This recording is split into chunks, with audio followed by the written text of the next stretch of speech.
It's the Texas weather discussion video for Thursday, the 18th of October. I'm Donovan Neal. Scattered showers and thunderstorm chances will continue through the early parts of the weekend, though not as widespread as in recent days. We'll start to trend drier a little bit. So here's the upper air look across the continental United States. The main feature here is an upper low located over just to the west of the Four Corners region.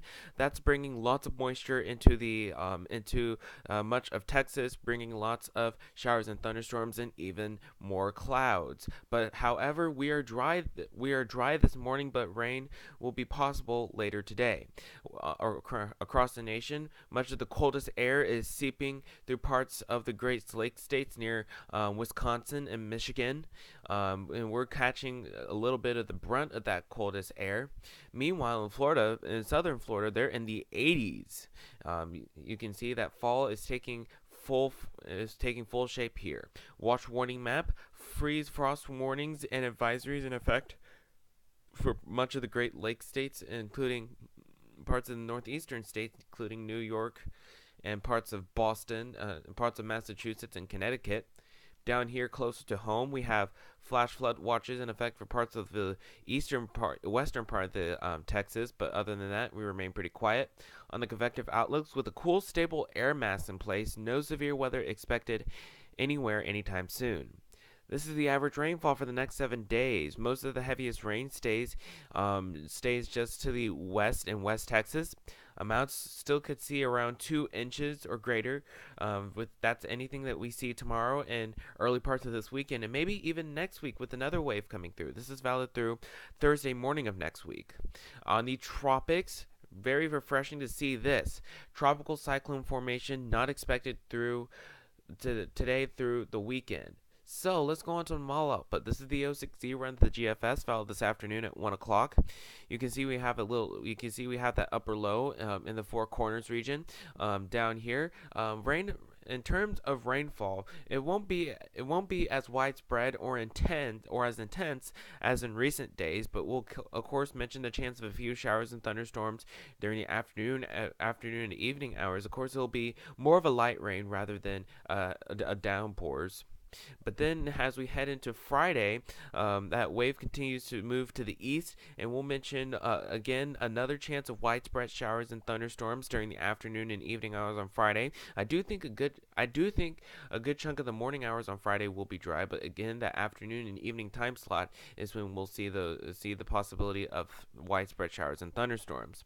Let's go on to the 3 kilometer NAM valid at 7 o'clock Friday evening.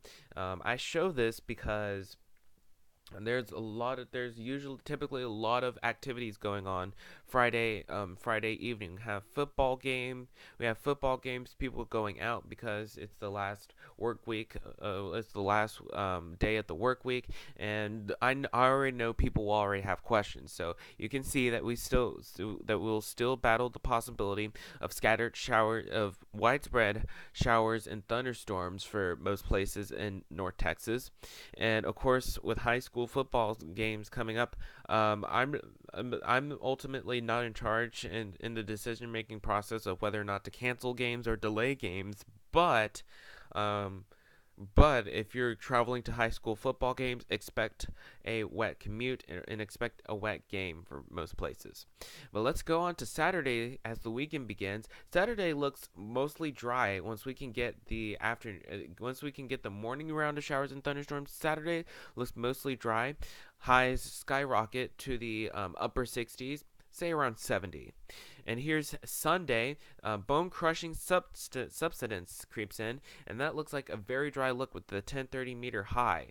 Highs look to be in the mid 60s with mostly cloudy skies. And here's Monday of next week. We still stay dry, again, highs in the mid 60s. Tuesday, most places stay dry. Wednesday, another wave from the west continues to move to the east, and that looks like that'll be our next widespread chance of scattered showers and thunderstorms. Pretty much the statewide thing at this point. And here's a week from today, Thursday the 25th.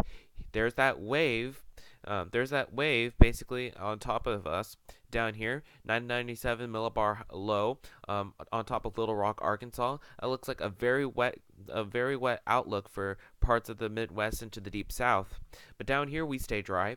But let's go out 10 days. This is Saturday the 27th. You can see we have a very deep amplitude trough in the just to the east of us, and down here that's a dry look.